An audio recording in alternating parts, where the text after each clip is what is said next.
Hello and welcome to another video. Well, actually it's just me doing a voiceover once again, but before I actually get into content, well, actual interview itself, I wanted to give some little bit of background because the beginning bit of this episode is out of date, so I want to explain a little bit. So back in 2021 I was working on a self-made documentary for my main YouTube channel, and the name says Francis, and this was called Titanic, Titan of the Sea. During the making process, I had the opportunity to interview people who had a passion for the Titanic and some descendants.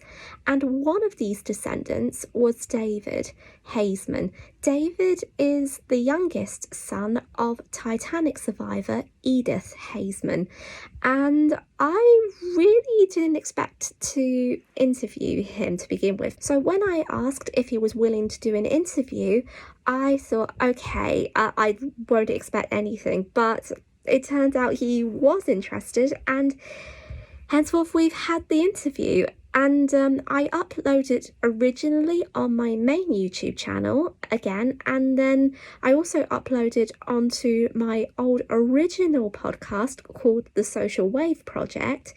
But since this interview is particularly one of my favorites, I thought I would share on this channel because, of course, the documentary did help encourage me to create History Inside a Nutshell, but that is another story for another day. Now, please bear in mind, as well as the intro is out of date, I know that David's opinions haven't really been too favourable with the Titanic community, and this is mostly about the breakup. However, I really understand these things, but out of respect, it is important to keep these opinions to a minimum. So I would definitely appreciate no disagreements here, because I want to upload this as a respect to the descendants and the people who were on the Titanic. I will leave you to the interview. I know I've recorded this long intro for about 3 minutes, but I thought I would just leave it here. And until then, I hope you enjoy the interview.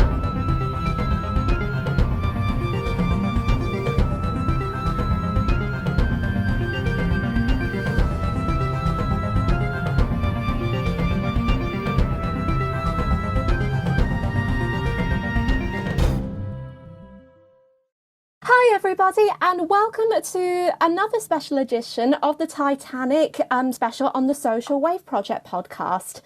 And today I have a pleasant and huge honour of talking to a relative of the Titanic survivor. However, not only we're going to be talking about her story, but we're going to be talking about the family history as well. And we are with David Haisman. So David, hello, welcome. Good morning to you. Pleased to meet you. And have I got your surname right at all, David? Yes, Haisman, yes, that's right, yeah. Oh, brilliant, because I was just a bit worried on how to pronounce it, but luckily I got it right, yay! Haisman is right, yeah. Yeah. So, some people say Haisman, but it's not Haisman, it's Haisman. That all sounds like a bit confusing, because is the surname German or is it Dutch? Well, I think it hails somewhere from Europe, definitely. It was also brought up again from Czechoslovakia to Belgium over the few hundred years. And then it got as far as the eastern part of England. And it came across from Belgium across the channel to Kent. There's quite a few Haismans in Kent, and then it moved on to Canada, and they're tied in with the Campbells in Canada.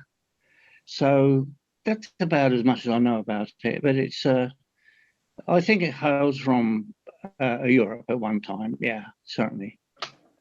That's pretty fascinating history. I mean, to me, Heisman sounds like a very unique name, but I just didn't really know it at the time. So that is pretty good. But we're going to probably jump on to a little bit of your story, David. So, David, from what I understand, your mother was a survivor of the Titanic disaster, but she wasn't called Heisman at the time, but her surname was Brown.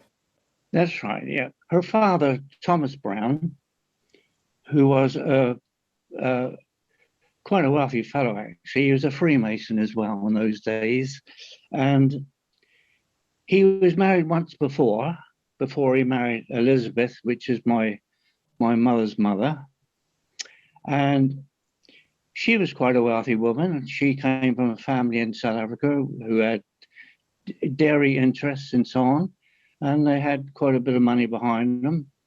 Mother was born in the Masonic Hotel in Worcester in the Cape Province. And it was her father's hotel, the Masonic Hotel. And he had shares in wine and brandy companies. And she was educated in a convent for a time, taught to be a lady, how to walk properly, her deportment, and one thing and another. And she was a lady, without a doubt. Well, while they were in the time of that particular time, they were there. They had a lot of trouble with the Boers and so on, and they decided to move down to Durban and further on into Cape Town. An interest in Cape Town. It was called the Mountain View Hotel, and she furthered her convent education there. And she spent most of her teenage time very close to her mother, because in those days, young girls of that age of 14, 15, never left mother's side. You know, it's different today, but that's how it was then. And she helped mother in the hotel, arranging flowers and doing things around the hotel for quite some time. They had an aunt, Josephine, in America, in Canada rather, who they corresponded with quite often. And Thomas was on about going to Canada. He thought the best thing would be to explore it further for his hotel interests and so on. And his mind was finally made up in 1911 that they would do the voyage across to England and join that beautiful modern ship being built called the Titanic. So he made his booking there in Cape Town, and they went on a ship called the Saxon from Cape Town to Southampton. Now, the Saxon wasn't a strange ship to them because they'd been on several times before when they visited London to shop. All the stuff in London at that time was top quality, and they bought clothes in Bond Street and places like that, and then went back to South Africa. That's how their life was in those days. Oh, wow. So they stayed in the hotel in London was the Russell Hotel, London. Oh, yeah. I know that hotel. Yeah. Yeah, that they stayed in there for a spell, and they shopped around Bond Street and places like that before they joined the train and went down to Southampton to join the Titanic. Well, that's how the story went, and of course from there on they enjoyed every bit of it.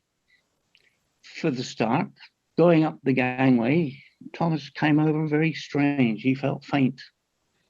And in those days, people were very much into religious things and signs and omens. And his mother said, perhaps that's an omen, don't worry about it. He said, I just felt strange, that's all. I think it was from too much brandy he'd drunk, but you never know. I'm only joking there. He was never a drunkard.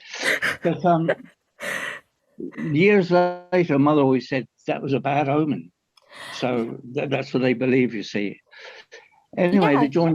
Oh, they joined the sorry. ship in the second class, and they were very pleased with the accommodation, very pleased with it until the two women shared a cabin, and Thomas shared a cabin with another gentleman. I have been on a lot of ships before, because we used to come over from South Africa every year. My mother used to buy all her clothes in Bond Street, London, and we used to go back to South Africa. I've been on ships before, but not one as beautiful as that. It's really a floating palace. It was really beautiful. The oil paintings alone was magnificent, and the carpets and the cutlery that's on the table, real silver, beautiful stuff. It was really a floating palace. And during the first few days after they visited Ireland and Queenstown, and then went on from there towards New York, they took up a friendship with the Reverend Carter and his wife Lillian that was on their same dining table.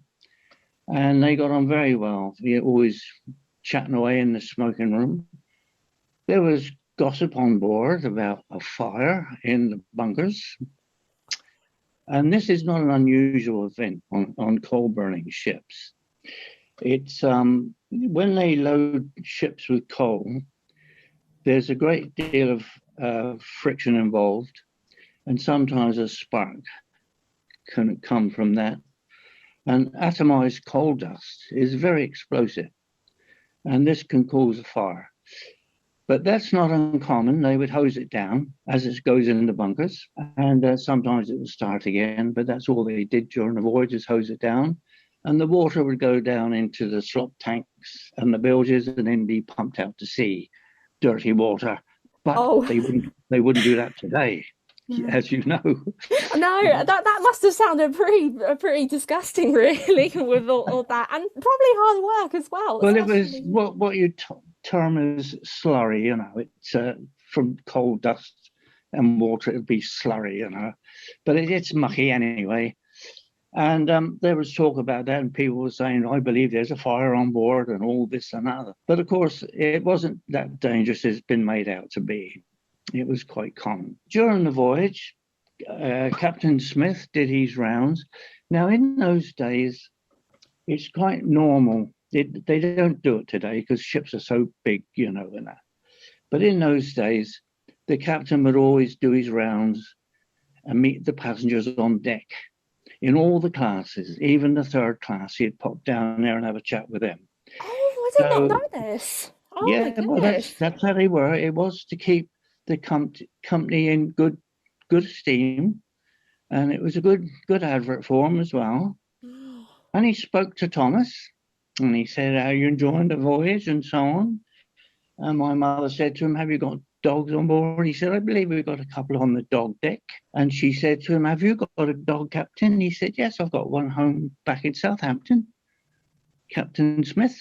He said, "Oh yeah, fine." He was quite a nice chap to chat to, as she said, as Mother told us. But as the ice warnings came in during the later part of the voyage, there is always comes through on the radio from other ships, really, because the radio was still in its infancy, and ships to ship radio was easier than ship to shore radio.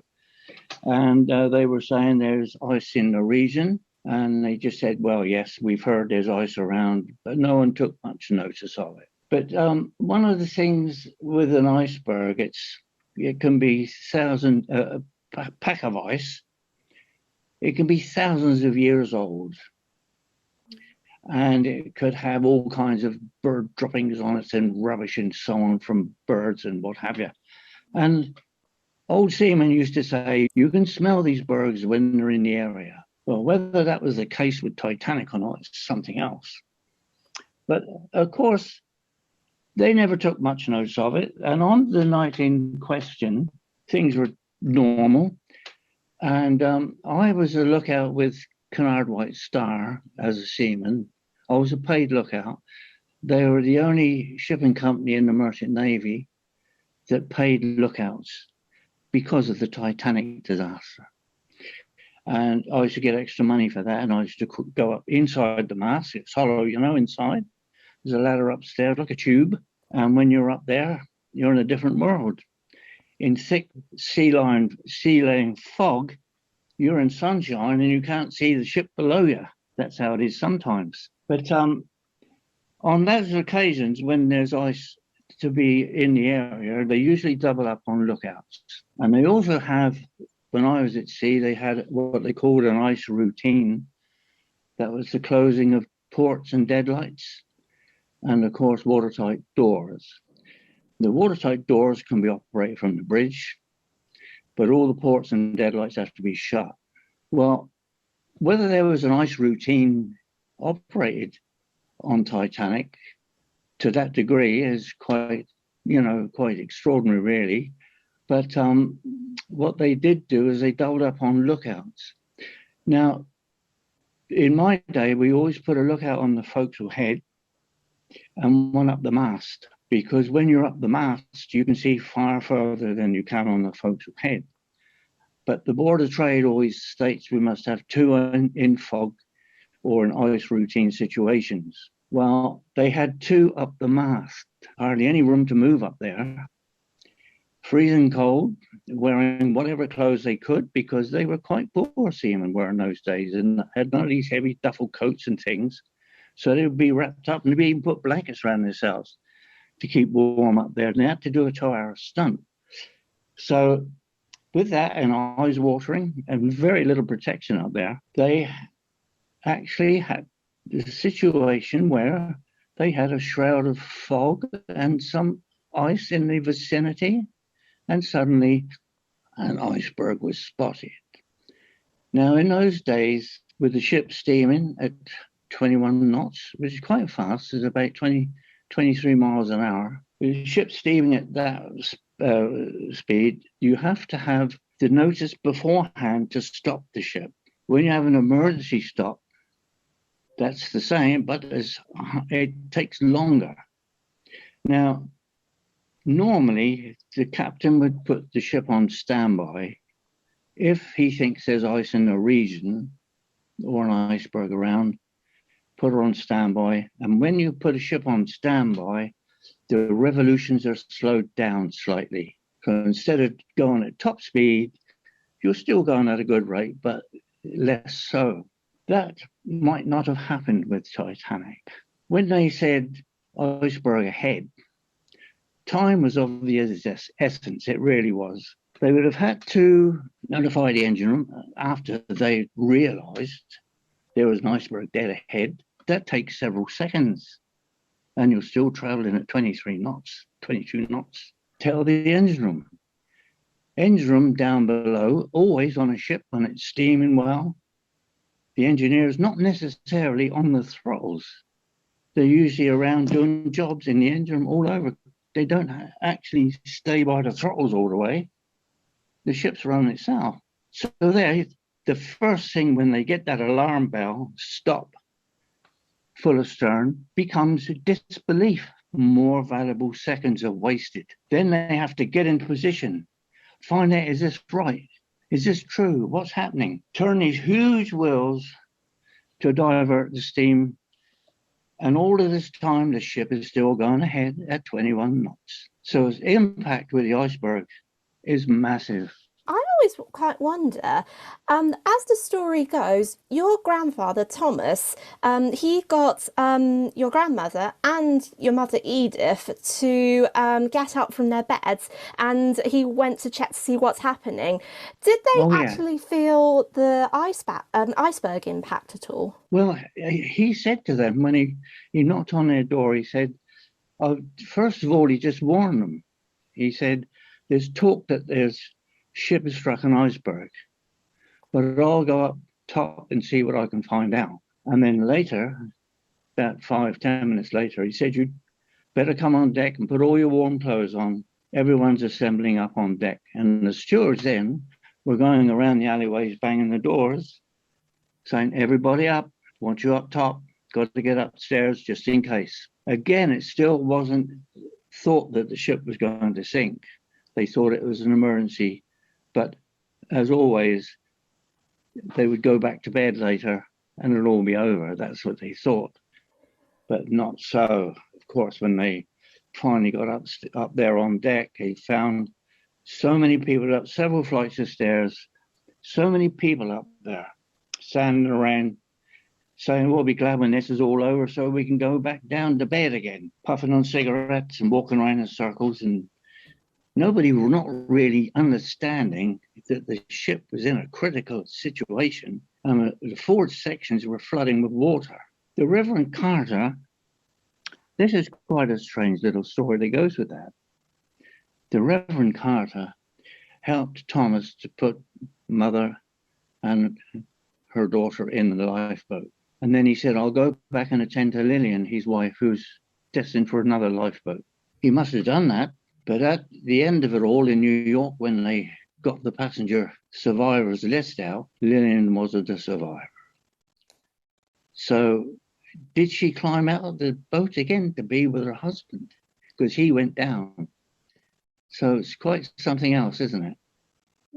Just another story within hundreds of stories. It could have sunk in one piece, or it's possible that it could have broken half, because one half was flooded and the other half was sticking up in the air, and the strain on the ship's timbers or her keel would have been to such an extent she could have broken in half.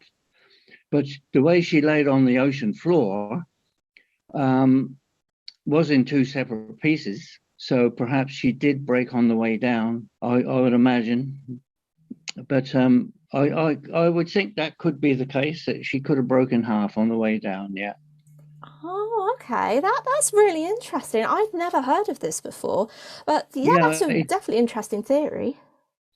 Yeah, I mean, most ships just don't break in half. You know, they're built to take on heavy weather. When a ship is in heavy weather, I'll do this very quickly for you. When a ship is in heavy weather, head on sea, a long ship, 1,000 feet in length, a big wave at the front, and a big wave at the stern, and the middle's not supported. And there's a weakness. But it would, in fact, break if it wasn't properly built. So you see what I'm saying? It becomes a certain part of the ship for only a second or two that's not supported at all in heavy weather, but it doesn't crack open. Another thing to ponder when they say it broke in half. I've often had my doubts about it, but I never found the wreck on the bottom of the ocean, so I don't know. Oh, that's definitely a mystery, and it's something I never ever actually heard before. But that is really, really interesting. But then we come up to a really sad part within the story, because as everyone knows, that the Carpathia, hopefully I got this right, because I can never pronounce it. Yeah. Yes, that's it. Then the ship actually picked up the survivors, but this is heartbreaking every time I think about this. But when I read the story, your mother actually hoped that Thomas was still alive, and every time she would see a lifeboat, she would just run to the railings searching for him. Yeah. And she didn't know about Thomas's fate until they reached New York. Yeah, they went around the hospitals in New York to see if he'd been rescued. But Captain Rostron used to live just up around the road here from me. Oh, really? Oh, yeah. His grave is just at the back here. I've seen it many times. I mean, if it wasn't for him, I wouldn't be here. You know what I mean? It's worth remembering that. Wow. But I've been to his house, which is up there. That's half a mile up there, and had dinner up there in his house, Captain Rostron's house, and he's never forgotten his nautical side of things. The front of his garden is like the bow of a ship, and he's got brass rope as handrails going up the stairs. So he's never forgotten the sea, even when he was home in Chalk Hill. That's what's called Chalk Hill, just up there. It's where he used to live. And it's a registered house now. It's got a plaque on it, so people know who used to live there, you know. But old Rostron and his wife, yeah, she's buried in the same grave with him, Captain Rostron. Oh, that's really extraordinary. And Mm. of course, we know a little bit that when Edith survived and that she met your dad, they knew each other through Robert Hitchens. That's right. Yeah, in Johannesburg, my father was a young draftsman. He'd gone out to South Africa with his own father. Some after he's left his wife behind. I don't know. I've never gone into that, but I think there was a bit of a falling out there. But anyhow, he went to South Africa with his own father. It was a great bit of a yachtsman. His grandfather was.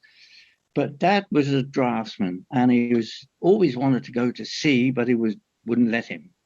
He said, "You take up your apprenticeship as a draftsman. That's where you'll go further." So he decided, after he heard that the Titanic had sunk, there was a newspaper in Johannesburg, their major newspaper. I've got a cut here. I haven't got it now. But they were offering a prize for someone who could come up with an idea of safety at sea with the Titanic in mind. And my dad drew a diagram with lifeboats coming out the ship's side and on off the top deck, because coming off the top deck was further drop to the sea, but they were coming out of the ship's side, which they do today.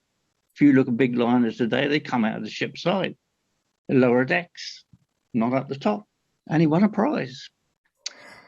And the person who was interested in his piece that he read in the paper was Bob Hitchens, who actually took it up, and they became friends. And he was a quartermaster on the Titanic, as you know. Yeah, that's really fascinating how they had this connection. And Yeah. it seems to me though that there was lots of Titanic connections in the family, but then also in the Navy as well, because after you were born and then after your siblings were born as well, I believe there was about two or three of your siblings as well as yourself joining the Navy. All of us, well, my brothers, I got 7 brothers and 2 sisters, and 4 of them were in the Royal Navy, 1 in the Merchant Navy, and me in the Merchant Navy, the other in the Air Force. And they all did 12 years, 10 years in the Royal Navy. Yeah, it's quite a naval family, really, Royal Naval family. But to me and Leo were in the Merchant Navy, and he had quite a career up there in the ice up and helping the Russians and God knows what during the war, with convoys up there. Yeah, it's quite a bit. Yeah. Oh, wow. And then before the interview as well, you mentioned to me about during your time going to sea on the waters towards Canada. And at some point during your time, you went past the Titanic, and that was before the wreck was discovered. What made you feel that, or during the time that you were sailing on the different ships, what was going through your mind every time you thought of the Titanic when it was in its position after the sinking? Well, we just realised that what it was, to me, as a seaman, it's a sunken ship, Merchant Navy ship. And to my way of thinking, of course, my mother's way of thinking as well, it's a gravesite. Should be left alone. Now, I remember saying to my mother, when they found the Titanic, I went up to her flat. She was half asleep in her armchair. And I said, "Mother, they found the Titanic." And the exact words she said was, "Never." Oh, really? Yeah, I said, "Yes, I have." The next words she said was, "What on earth are they going to do with it?" And then I said to her, "They can't do anything, mother. It's too deep." And then she said, "That's good then. That's my father's grave." Now that's as it's always been. And we look upon that as a gravesite. So it's the same if I go to the cemetery. I don't fiddle with other people's graves. But now they've picked it clean. Should be left alone. Oh, yeah, definitely. It should be left alone. But then, of course, as well, with people like what was the one examples? Picking the artifacts from the wreck itself, such as oh, what was the one example?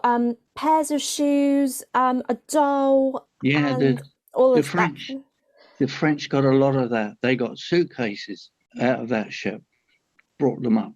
Don't know where they are. Must be all over France, probably in exhibitions.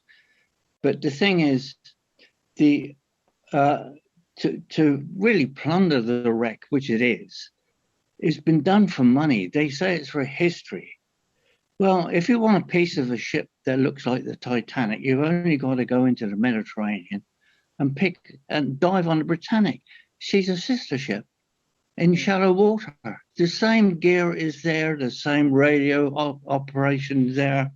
Everything on board that ship is identical to Titanic. But no, they've gone to the Titanic, which means they've made it a big story and they plundered the wreck for money. Pure and simple. So all of those dives on the Titanic cost millions of dollars. The preparation. Who's paying for that? Who wants the return on that? Who's going to have to pay to go into an exhibition to view these things?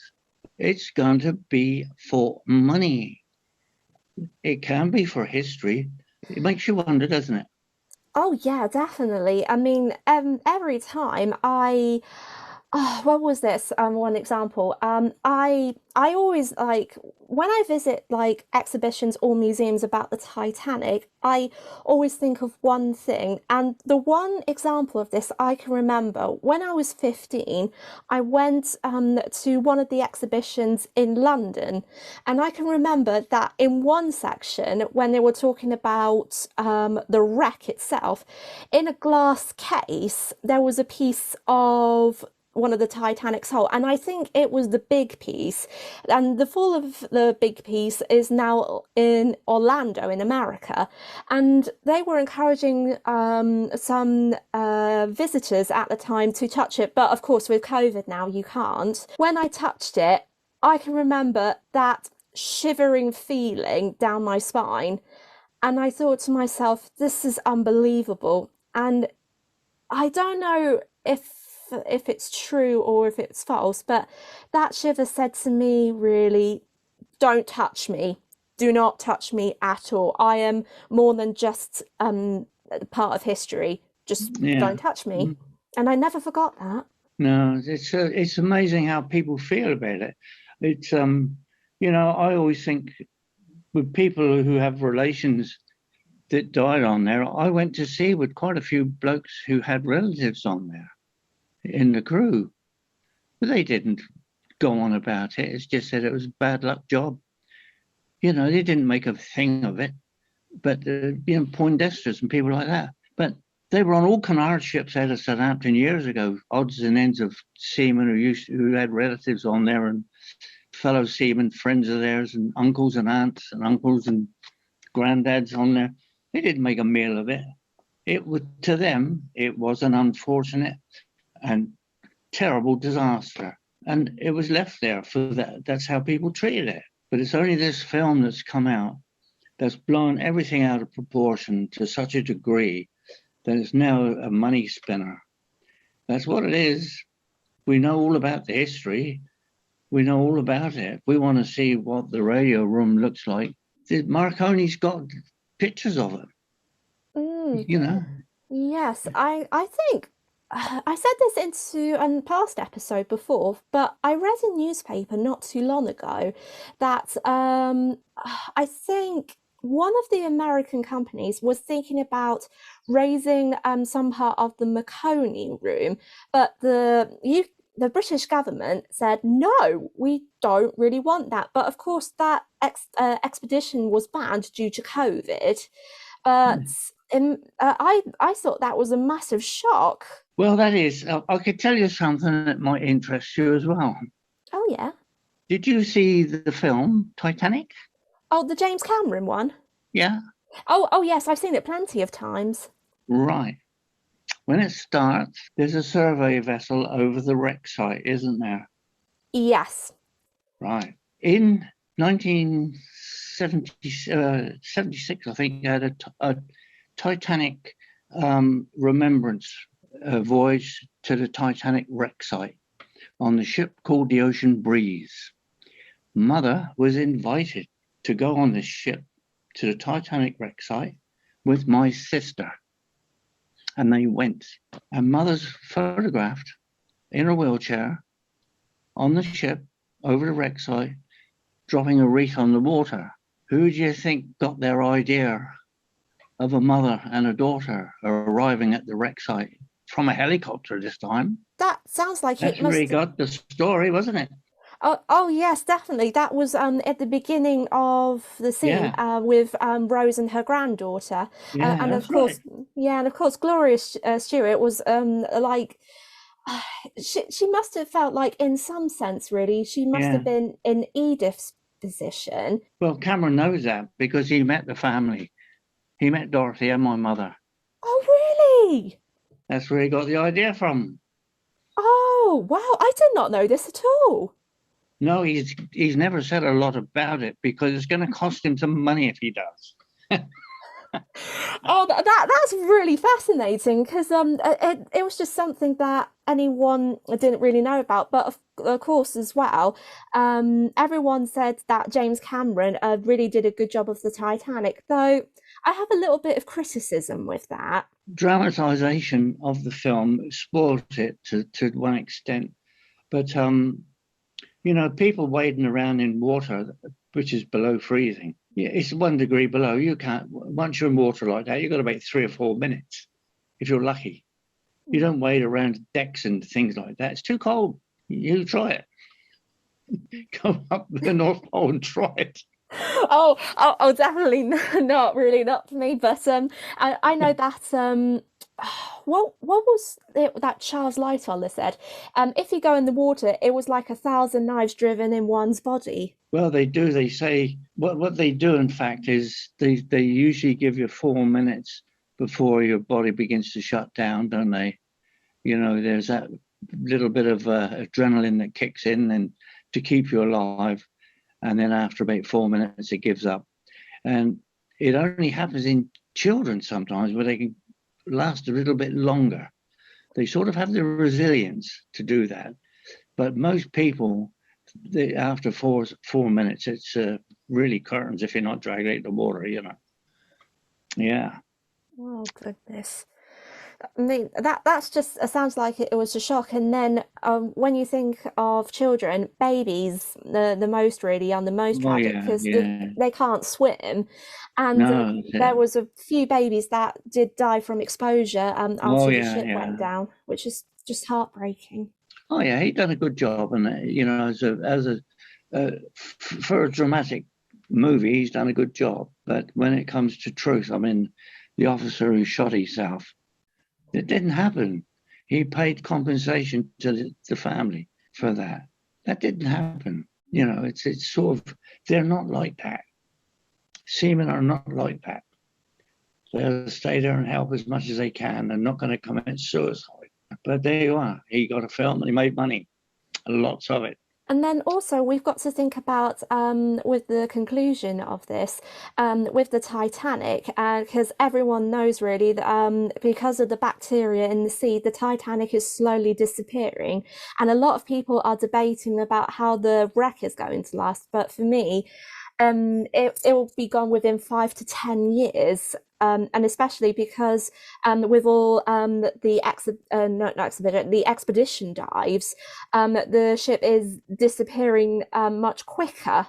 And with all some parts that have gone already, it's just heartbreaking. But it's understandable because nature does claim things as her own.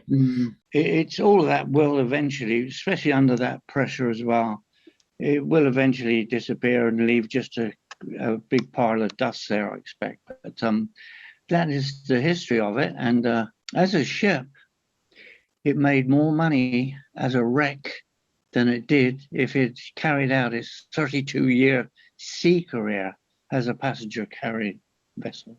it's just so heartbreaking because it is always going to be debatable with Oh this. yeah. And when it's gone, it's people are going to question it that is it going to be gone historically, or it's going to be gone as part of a grave site and it should be treated with full respect. Well, it should be. I mean, there are quite a lot of wartime ships. During the war, there's ships that have sunk with thousands on board warships, and sometimes they certain societies, they run a ship out there and they throw a reef on the water, and that sort of thing is what should be done for the Titanic. But to keep diving down and picking bits off of there, no, not really. Not really. I don't think so. I believe what Mother said. It should be left alone, and that's it. Oh, I definitely agree with Edith there, but then I'm going to probably finish this with one final question. And this is a question that I've always told everyone who I've interviewed so far. How do you think the Titanic should be remembered once it's gone? I would say a disastrous wreck, definitely, with a great loss of lives. And it was one of the unknowns of Mother Nature. Mother Nature won. She won because that ice floating down from the Labrador Straits came down early that year because of the warmer weather. And if it hadn't been for that, she may have reached New York, one freak iceberg. So you could say one iceberg changed history. Just one iceberg changed so many people's lives. I don't know how you want to term that, but that's what it was. That's definitely something that I definitely agree with, especially some people would say that nature's very important, especially during this time. It's always going to be this way, and Yeah. nature will always keep fighting humans no matter what. Well, you have to remember the same way the Titanic you have to remember it the same way as that iceberg. That iceberg would have gone on, drifted south, and eventually disappeared and became part of the sea. That's it. Yeah. And that's what the Titanic did. Became a part of the sea. It's the best way I can think of it. Oh no, that's just definitely enough said really about all of this, because it does make you think about how haunting it could be, but also it's a life lesson. Yeah, yeah. And we have to be more aware of what nature can do. And with global warming, we've got it all to come. Oh yeah, definitely. I mean, it's really scary once everyone thinks about it, but hopefully in time, really, with everything that's going on, humans will probably understand what can be done in the future. But if people can't really think of anything like that in the past, it's always important just to do something in the present before trying to save the future without worrying about it too much. Yeah, yeah. So, to add it all up, really, all I can say is a disastrous wreck. We learned many lessons, and it should be left alone. That's all I can say on it. Oh, that's actually a good words to say. And we're going to end it right here. David, thank you so much for coming on today. It's been an absolute pleasure to chat with you about your mother's story and your career and everything. And yeah, I hope that I don't know what else to say about that really, because Sorry. no, my mind's completely blown after all of No, this. yes, so, well, it's been lovely meeting you. It says. It says yes, but it's always difficult to pronounce, really. But it's always all right. But thank you so much, David. It's been an lovely absolute pleasure. talking to you. Yeah. Oh, All right then. Bye bye yeah. for now then. Bye bye, Zed.